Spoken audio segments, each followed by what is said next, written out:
दोस्तों, एक समय की बात है। एक राज्य में एक बहुत ही निर्दय राजा रहता था। वह छोटी से छोटी गलती पर किसी को भी मौत की सजा सुना देता था। एक बार एक चोर चोरी करते हुए पकड़ा गया। जब उस चोर को राजा के सामने लाया गया, तब राजा ने बिना कुछ पूछे तुरंत ही उसे फांसी की सजा सुना दिया। फांसी की सजा सुनकर चोर जोर जोर से ठहाके लगाकर हंसने लगा। चोर को ऐसे हंसते हुए देखकर राजा को बड़ा आश्चर्य हुआ, क्योंकि फांसी की सजा सुनकर अक्सर लोग दुखी हो जाते थे, रोने लगते थे, दया की भीख मांगने लगते थे, पर इस प्रकार हंसने वाला वह पहला इंसान था। राजा ने कहा, अरे मूर्ख, मैंने तुझे मौत की सजा सुनाई है, कल तुझे फांसी पर लटकाया जाएगा, तू इस प्रकार हंस क्यों रहा है? चोर ने जवाब दिया, राजन, मैं इसलिए हंस रहा हूँ क्योंकि एक हफ्ते पहले ही एक सिद्ध योगी ने मुझे एक अद्वितीय विद्या सिखाई थी, जिससे मैं किसी भी घोड़े को आसमान में उड़ना सिखा सकता हूँ। पर मेरे मरने के बाद यह विद्या भी मेरे साथ चली जाएगी। यह सुनकर राजा को विश्वास नहीं हुआ।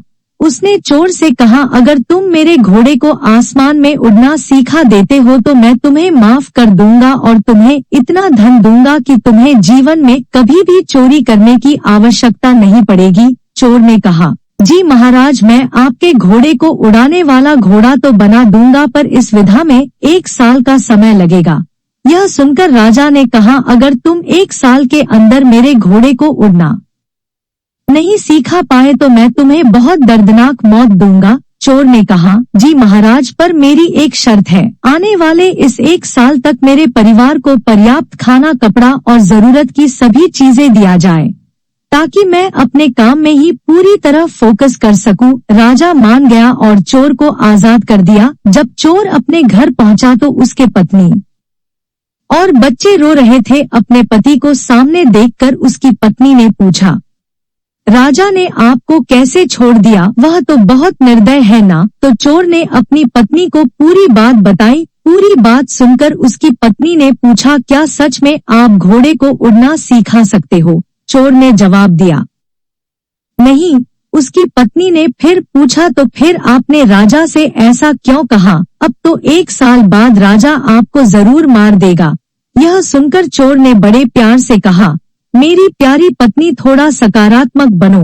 देखो, राजा मुझे आज ही मारने वाला था, लेकिन अब मेरे पास जीने के लिए 1 और साल है। मुझे आने वाले इस 1 साल में 3 संभावनाएं नजर आती है। पहला, क्या पता मैं खुद ही किसी बीमारी या दुर्घटना से मर जाऊं। दूसरा, क्या पता राजा या उसका घोड़ा मर जाए, क्योंकि दोनों बूढ़े हो चुके हैं।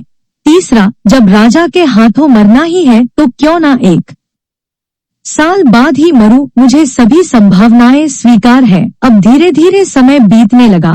11 महीने बीत जाने के बाद चोर भी घबराने लगा। अब वह रोज ईश्वर से प्रार्थना करने लगा कि हे ईश्वर, मेरी रक्षा करो, अब से मैं जीवन में कभी भी चोरी नहीं करूंगा। तभी दुश्मन राजा ने गुप्तचर के द्वारा उस निर्दय राजा की हत्या करवा दिया और उस राज्य को अपने अधिकार में ले लिया। अब वह चोर आजाद था। उसने चोरी करना छोड़ दिया और अपने परिवार के साथ हंसी खुशी जीवन बिताने लगा। दोस्तों, भविष्य अनिश्चित है। जीवन में कोई नहीं जानता कि उसका आने वाला समय कैसा होगा।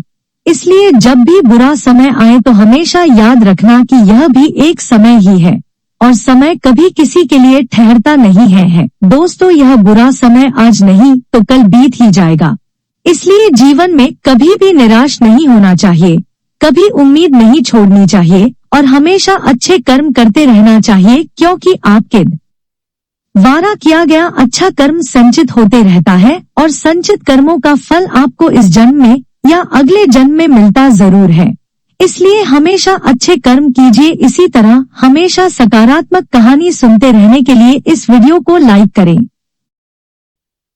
यह कहानी अच्छी लगी हो तो कृपया इस कहानी को अपने बच्चों और दोस्तों के साथ अवश्य शेयर करें। आपको सकारात्मक बनाए रखने की मेरी इस कोशिश को लाइक करें। दोस्तों, उम्मीद है कि आपने आज की इस वीडियो से जरूर कुछ ना कुछ सीखा होगा। इस वीडियो को लाइक करें और हमारे चैनल को सब्सक्राइब करें। हम मिलते हैं अगली वीडियो में। तब तक के लिए अपना ख्याल रखें। धन्यवाद।